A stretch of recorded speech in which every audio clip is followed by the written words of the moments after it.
chiropractor and a Pilates instructor. We are going through a 30-day challenge for lower back pain. Please do not do this unless you have been signed off by your healthcare professional to do so. And if you don't do that and you just do it anyway, just make sure you do it at your own risk. If you have any pain, you're going to back off. So plan for today is we're still focusing on flexion and extension. Yesterday we did a lot of flexion and extension, but we focused a little bit more on the flexion side of things. Today we're going to focus a little bit more on the extension side of things.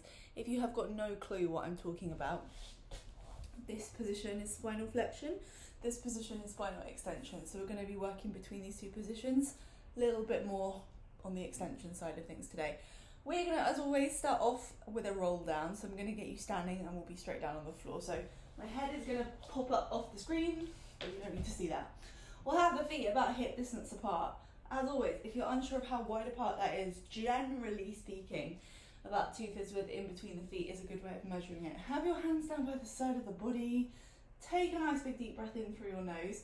And as you breathe out through your mouth, you're going to start to roll down through your spine. Really take your time with this, because we're just going to do this one roll down today to bring a little movement into the spine before we properly dive in. Let everything hang. Let the head go. Let the neck go. Just let everything drop for a second.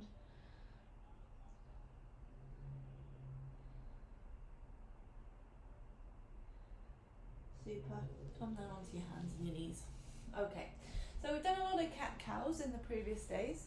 We're going to do just a pelvic cat-cow today. So by moving the pelvis, we can't really exclude the lumbar spine so much. So when I say the pelvis, we're thinking sort of lower back and hips. What I would like you to do, it's going to be a little bit strange, but we're going to get some nice movement through the lower back, is you're going to arch your lower back, tilt your tailbone up towards the ceiling. So you're letting your belly sort of sink down towards the floor. And then on your breath out, you're going to tuck your tailbone down towards the ground. So you're making almost like a little bit of space in your lower back. A little bit of length. Let's do that twice more. You're just going to arch just the lower back and the pelvis. And then you're going around. Okay, let's do one more. Arching. And rounding. Okay, and then finding somewhere between those two positions, tucking your toes, sitting your hips back on towards your heels and slide your hands forward. Just take a sort of modified child's pose. I want the toes tucked because we're going to push off our feet in a moment.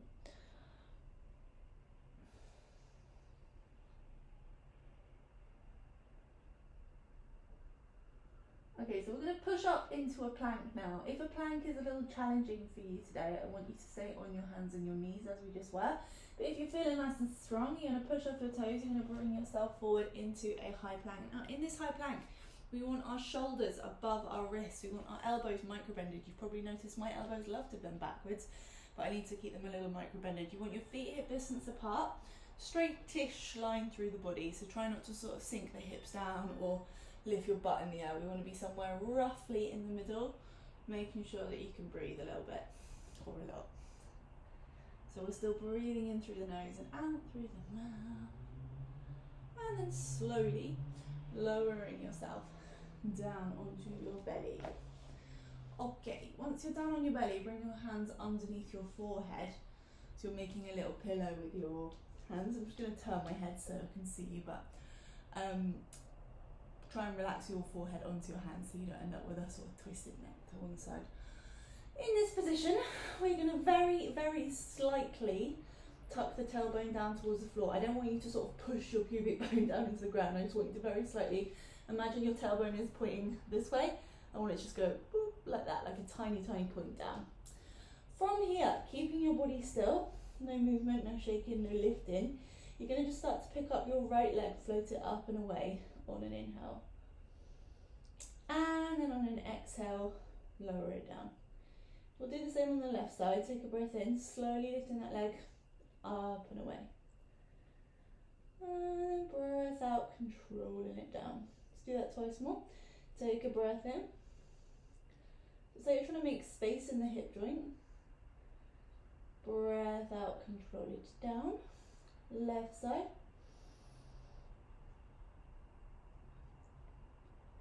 and control that leg down. So I'm thinking more about lengthening my leg backwards opposed to sort of like kicking it up in the air. I'm more concerned with just drawing that leg back, keeping the body still. Breath in and out. Left side, breathing in and breathing out. We're going to do both legs at the same time now. If this feels too much, please stick to one leg at a time. We're trying to keep that length through the tailbone. So my hips would love to do this. I can already feel them starting to pop up, so I'm going to have to very slightly, not 100% push my hips down into the floor, but just a little tiny miniature tuck of the tailbone down towards the floor there, so my hips aren't starting to sort of pick up off the ground. From here, we'll try and again, lift from the thigh bones, take a breath in, float both thighs up and away. And then breath out, control the legs down, trying to keep them roughly hip distance apart. Take a breath in, reach both thighs up and away. Breath out, controlling it down steady. We're going to go for 3 more of these. Take a breath in. And a breath out. 2 more. Breath in. Breath out. Once more. Breath in. And breath out. Now once those legs are down, you're just literally going to pop yourself up onto your elbows. And I just want you to chill here. I know this doesn't seem like much, this feels like you're led on the beach, but we're just going to do about 30 seconds just chilling here. In this position, if you have any lower back pain, I want you to lie back down onto your front and skip this one. But if you're feeling okay, you're just trying to relax here. Try not to bring your ears too close up to your shoulders, shoulders to ears. There is a little bit of a push away through the elbows, but yeah, just relaxing. Finding a nice passive extension into your lower back.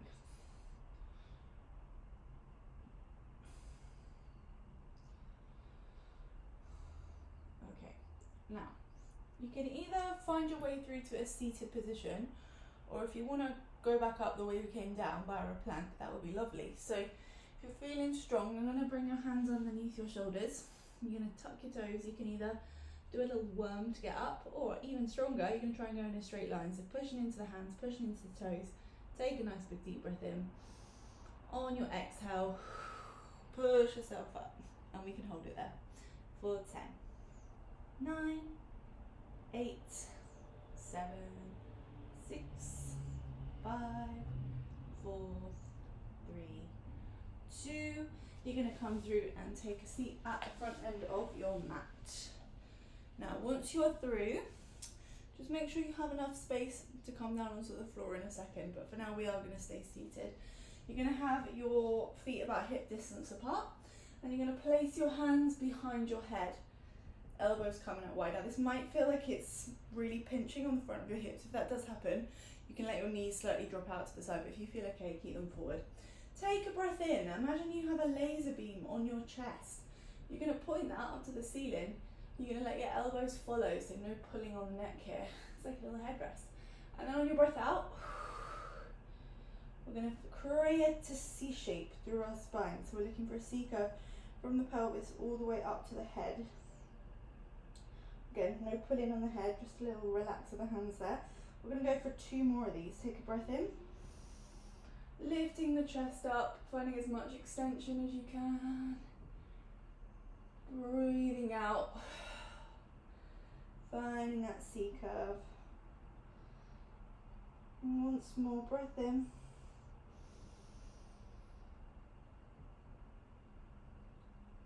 We're going to C curve all the way down to floor.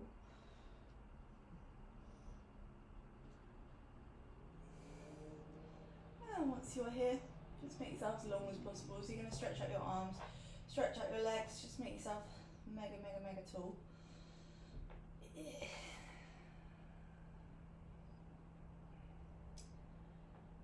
Fabulous. Then we're going to roll ourselves back up to seated straight away. So you're going to bring your hands back up towards the ceiling. Keep your legs straight this time.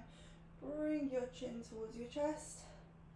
Slowly, steady, peeling all the way back up to a seated position. We're just going to finish off with a little hamstring stretch. If you take a breath in, and then on your breath out, you're going to try and keep your back straight for as long as possible, so I don't want to see them sort of collapsing forward. I want to just hinge from your pelvis, and then when you feel like you can't go any further, place your hands onto your thighs, your shins, your ankles, your feet, whatever you can get hold of, and give yourself a gentle pull. Do not force it, do not yank yourself down, do not curve the spine looking for a long stretch.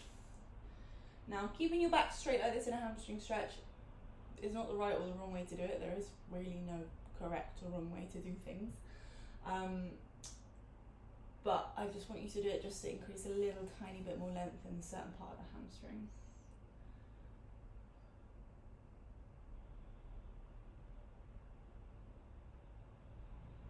Okay, and pull yourself up. We'll leave it there for today. I will see you tomorrow.